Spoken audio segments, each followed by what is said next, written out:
Hey, good morning, everybody. Jason here. Hope you guys had a great weekend. I had a super long, nice weekend.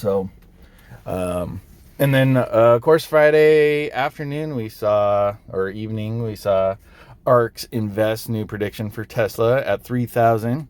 Actually expected a little bit more of a pop this morning. So I'm super, super happy with this. Like I say, usually I'm more scared of the upside than the downside because I don't want things to just pop and then I'm not maximizing the gains on the way up. And then I've also opened some call spreads along the way, playing the top side a bit.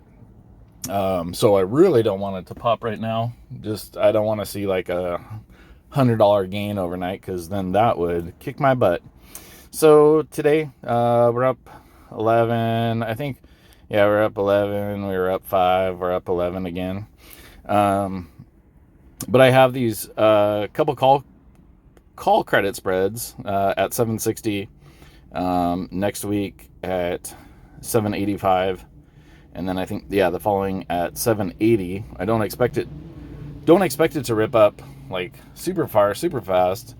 And I think the majority of the reason why it did not pop up so much is because 3,000, honestly, in that year was the expectation. Oh, and I guess not everybody probably watches that or sees it, but her mid prediction for 2025 is now $3,000 per share. And I believe the bear case was $1,500 per share, and the bull case is 4,000. And that does not take into account any of the energy side, battery, solar, any of that stuff. So with that in mind, and the Bitcoin holding, with all that in mind, the upside is probably much more. And I think we did not get a huge pop because 3,000 was, I mean, that's the exact same number is what I've said several times. I was like, this is a $3,000 stock. Whether I buy it at 800, 600, 700 doesn't really matter. This is a $3,000 stock. And some of the responses you can see are like, ha ha ha, I'd like to see that. And yeah, we just have to wait 5 years to see it. It's not a $3,000 stock today or next week or this year, but I'm buying the stock and play it for the future of the company, not for today. So I think there's enough people who are expecting $3,000 price point, have already expected it regardless of her prediction, that we didn't see, huge pop. And so that's one of the catalysts that are kind of over now, thankfully. We may see a little bit more gains, but I'm happy to see it didn't go crazy. And then we have like a couple more this year, at least, right?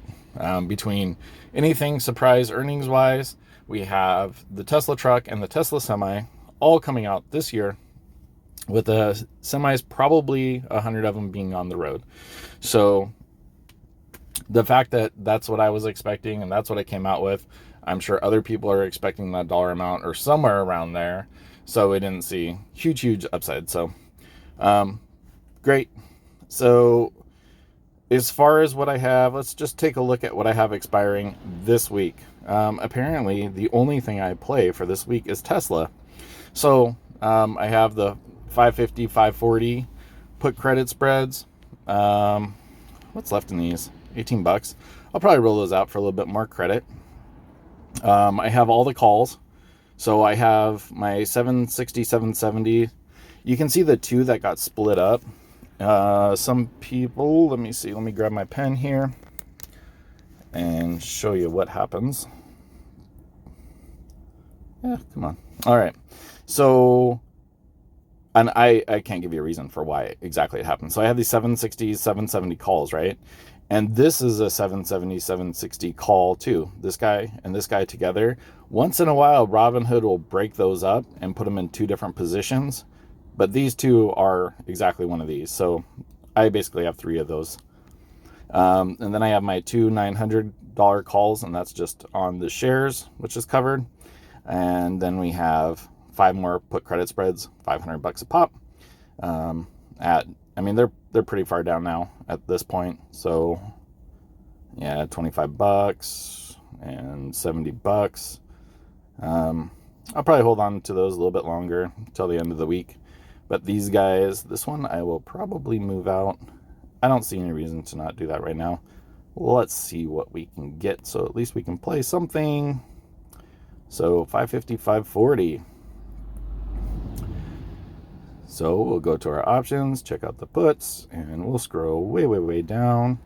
Sell back 540. Buy back to 550. These are ones that I bought when Tesla dropped a 10 last week. And I think I bought it like Thursday, or opened it Thursday.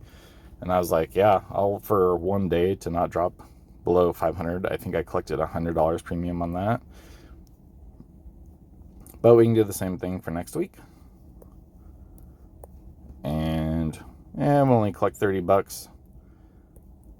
Let's move it up a little bit.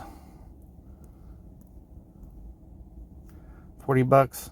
You know what? Change my mind. I'm only going to open one up if it drops quite a bit.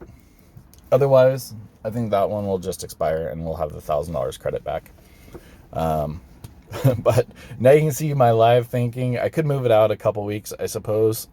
But that's just not enough credit for me right now to be able to put that on the line. I think there's better things I could do with the $1,000.